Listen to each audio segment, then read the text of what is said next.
주세요. 네. 존 스튜어트 밀. 우리는 지금까지 벤담의 최대 행복 원칙에 대한 두 가지 반박을 살펴보았다.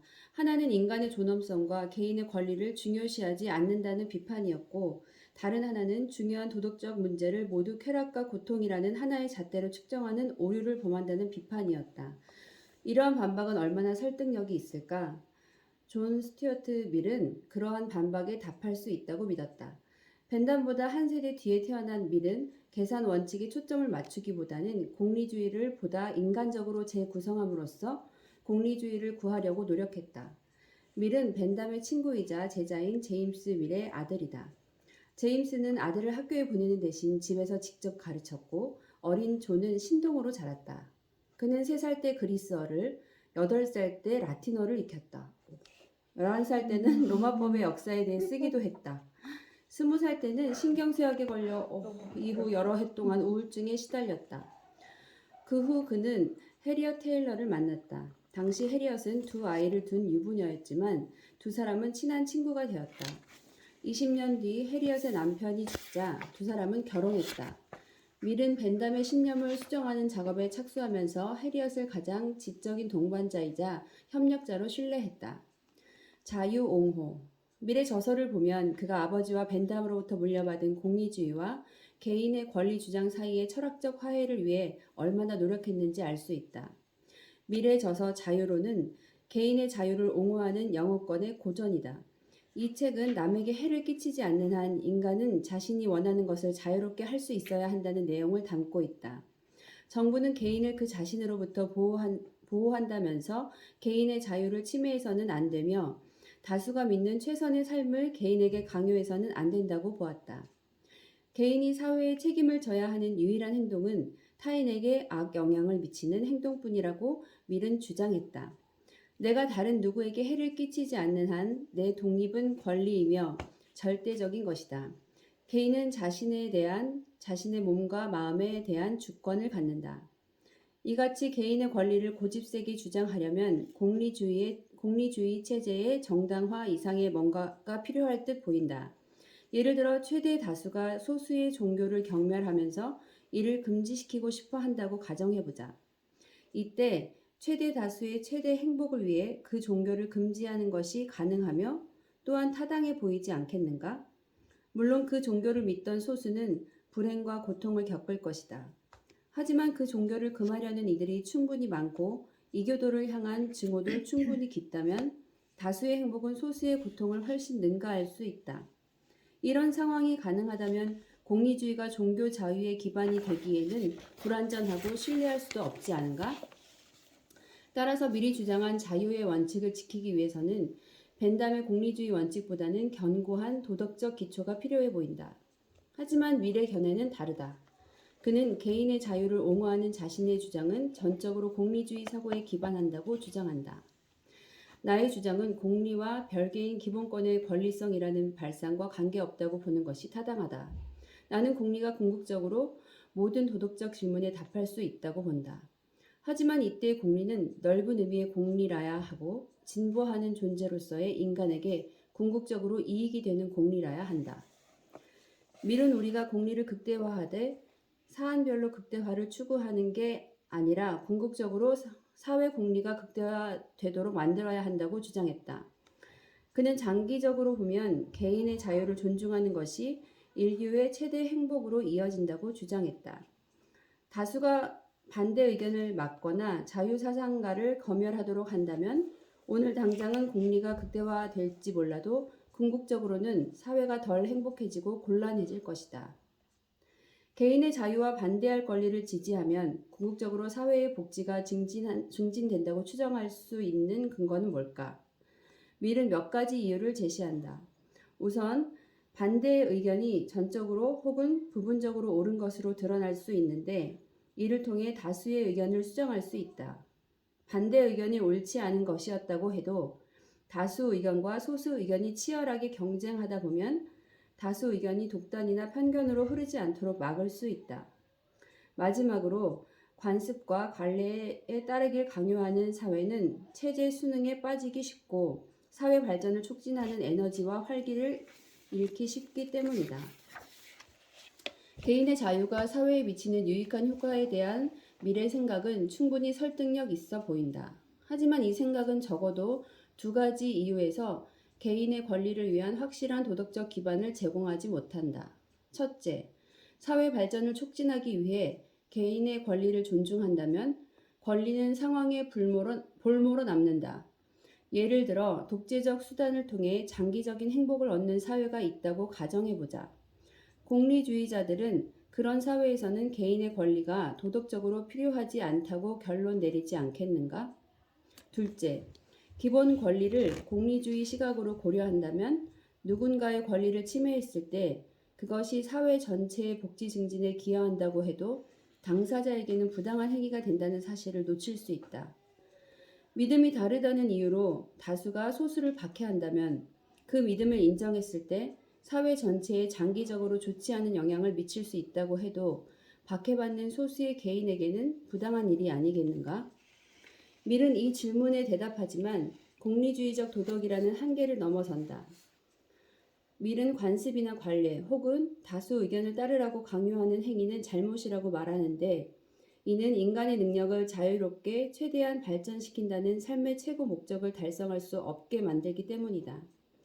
밀의 설명에 따르면 수능은 최선의 삶을 살아가는데 방해가 되는 걸림돌이다. 인지, 판단, 차별적인 감정, 정신활동, 도덕적 선호 등 인간의 능력은 선택을 통해서만 발휘될 수 있다. 관습에 따라서만 행동하는 사람에게는 선택이 끼어들 틈이 없다. 그는 최고를 가려내고 구하는 훈련을 도무지 할 수 없다. 정신과 도덕도 근육과 마찬가지로 사용해야 좋아진다. 세상이 혹은 자기 몫에 해당하는 세상이 자신의 인생 진로를 대신 선택하게 내버려 두는 사람은 유인원처럼 흉내내는 능력만 필요할 뿐이다. 자기 계획을 자기가 선택하는 사람만이 자신의 모든 능력을 발휘할 수 있다. 밀 역시 관습을 따르면 위험한 길로 빠지지 않고 만족스러운 삶의 길을 따라갈 수도 있다는 점을 인정한다. 하지만 인간으로서 그의 상대적 가치는 무엇이겠는가? 무엇을 하느냐도 중요하지만 그것을 어떤 태도로 하느냐도 중요하다고 밀은 말했다. 결국 행동과 결과만이 중요한 것은 아니다. 인격도 중요하다. 밀이 개성을 중요시한 이유는 쾌락을 주기 때문이 아니라 인격을 반영하기 때문이다. 자신만의 욕구와 충동을 갖지 못한 사람에게는 인격이 있다고 할 수 없으며 이는 증기기관차에 인격이 있다고 할 수 없는 것과 마찬가지다. 밀이 개성을 강조해 칭송한 것은 자유론의 가장 두드러진 특징이다. 그런데 이는 공리주의에 대한 일종의 이단행위라 할 만하다. 공리를 넘어서는 도덕적 이상, 인격과 인류를 반영을 주장했다는 점에서 벤담의 원칙을 정교하게 다듬었다기보다는 포기했다고 볼 수 있다. 물론 밀은 그 반대라고 주장하지만 말이다. 고급 쾌락, 공리주의에 대한 두 번째 반박, 즉 공리주의는 모든 가치를 하나의 잣대로 계량한다는 주장에 대한 밀의 반응 역시 공리와는 무관한 도덕적 이상에 기대고 있음이 드러났다. 자유론을 쓴 뒤 곧 이어 집필한 긴 분량의 논문 공리주의에서 밀은 공리주의자들이 저급 쾌락과 고급 쾌락을 구분할 줄 안다는 것을 보여주고자 했다. 벤담에게 쾌락은 쾌락이고 고통은 고통이다. 이 경험이 저 경험보다 더 나은지 못한지 판단하는 유일한 기준은 그로 인한 쾌락이나 고통의 강도와 지속성이다. 소위 고급 쾌락 혹은 고상한 미덕이란 단순히 더 강하고 오래가는 쾌락을 주는 것일 뿐이다. 벤담은 여러 쾌락의 질적 차이를 인정하지 않는다. 쾌락의 양이 동일하다면 푸시핀 게임이나 시를 짓는 행위나 그게 그거다. 푸시핀 게임은 아이들이 즐기던 놀이였다. 벤담의 공리주의가 호소력을 갖는 이유 중 하나는 사적인 판단을 배제하기 때문이다. 사람들의 취향을 있는 그대로 취할 뿐 그것의 도덕적 가치를 판단하지 않는다. 모든 취향은 동등하게 계산된다. 벤담은 이 쾌락이 저 쾌락보다 본질적으로 더 낫다고 판단하는 것은 주제넘은 짓이라고 생각한다. 어떤 이는 모차르트를 좋아하고 어떤 이는 마돈나를 좋아한다. 어떤 이는 발레를 좋아하고 어떤 이는 볼링을 좋아한다. 어떤 이는 플라톤을 읽고 어떤 이는 펜트하우스지를 본다. 벤담은 물을 것이다. 과연 누가 이 쾌락이 저 쾌락보다 더 고급이라거나 더 가치 있다거나 더 고상하다고 말할 수 있는가? 고급 쾌락과 저급 쾌락을 구분하지 않으려는 태도는 모든 가치를 하나의 잣대로 계량하고 비교할 수 있다는 벤담의 믿음과 연관되어 있다. 모든 경험은 질에서 차이가 있는 게 아니라 그로 인한 쾌락이나 고통의 양에서만 차이가 날 뿐이라면 그것들을 하나의 잣대로 재는 것도 이치에 맞는다. 하지만 어떤 사람들은 바로 이 점을 들어 공리주의에 반박한다. 그들은 쾌락에도 분명 다른 쾌락보다 고급 쾌락이 있다고 믿는다. 그들은 이렇게 묻는다.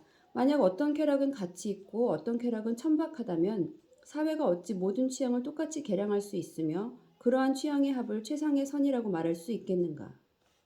원형 경기장에 사자와 기독교인들을 함께 풀어놓고 즐긴 로마인들을 다시 생각해보자. 그 참혹한 짓거리에 반대하는 어떤 이들은 그것이 희생자의 권리를 침해한다고 말한다. 하지만 또 다른 이들은 그 짓거리가 고상한 쾌락이 아니라 비뚤어진 쾌락을 충족하기 때문이라는 이유로 반대한다. 비뚤어진 쾌락을 충족하기보다는 취향을 바꾸는 편이 낫지 않겠는가?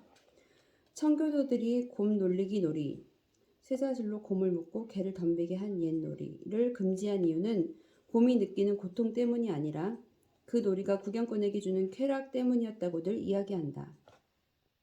그 놀이는 이제 거의 찾아볼 수 없는 오락거리지만 투견이나 투개는 여전히 인기를 누리고 있다. 어떤 지역에서는 이 또한 금지되고 있지만 말이다. 금지시킨 이유는 동물 학대를 방지하기 위해서다. 그러한 법에는 투견에서 쾌락을 얻는 행위는 혐오스러우며 문명사회라면 마땅히 금지해야 한다는 도덕적 판단이 반영되어 있다. 이러한 판단에 공감하는 사람은 청교도인뿐만이 아닐 것이다. 벤담은 가치를 따지지 않고 사람들의 선호도를 모두 더해서 어떤 법이 필요한지 결정하려 했다.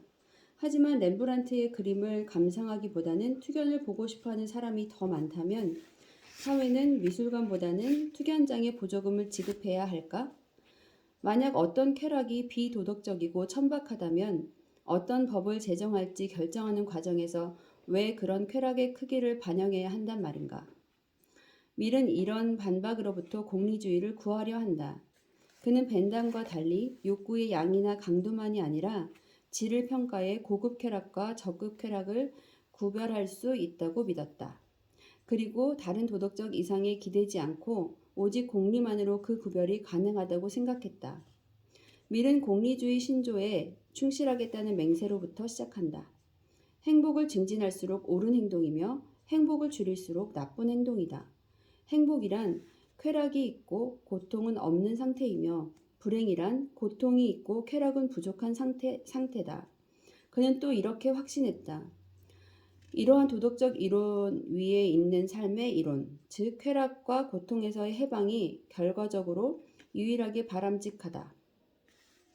그리고 이러한 바람직한 모든 것은 쾌락이 스스로 내재한다는 점에서 또는 쾌락을 추구하고 고통을 막는 수단이라는 점에서 바람직하다. 밀은 쾌락과 고통만이 중요하다고 주장하면서도 더 바람직하고 더 가치 있는 쾌락이 있다는 사실을 인정한다. 그렇다면 어떤 쾌락이 질적으로 더 좋은지 어떻게 알 수 있을까? 밀은 간단한 테스트를 제안한다. 두 가지 쾌락을 놓고 볼 때 그 둘을 모두 경험한 사람들 전부 또는 대부분이 어느 하나를 선호한다면 도덕적 의무감 따위와 상관없이 그것이 더 바람직한 쾌락이다. 이 테스트는 도덕이 전적으로 그리고 순전히 우리의 실제 욕구에 달렸다는 공리주의 사고에서 벗어나지 않는다는 확실한 장점이 있다. 밀은 이렇게 썼다. 무엇이 바람직하다고 결론 지을 수 있는 유일한 근거는 실제로 사람들이 그것을 바란다는 사실뿐이다. 하지만 쾌락을 질적으로 구분하는 그의 테스트에는 한 가지 분명한 반박의 여지가 있다. 우리는 때로 고급 쾌락보다 저급 쾌락을 선호하는 경우가 많지 않은가? 때로는 플라톤을 읽거나 오페라를 보러 가기보다는 소파에 누워 시트콤을 보고 싶어 하지 않는가? 이는 어떤 행위가 특별히 가치 있다고 생각해서가 아니라 그저 힘들이지 않고 경험할 수 있기 때문에 더 좋아하는 것이 아닌가?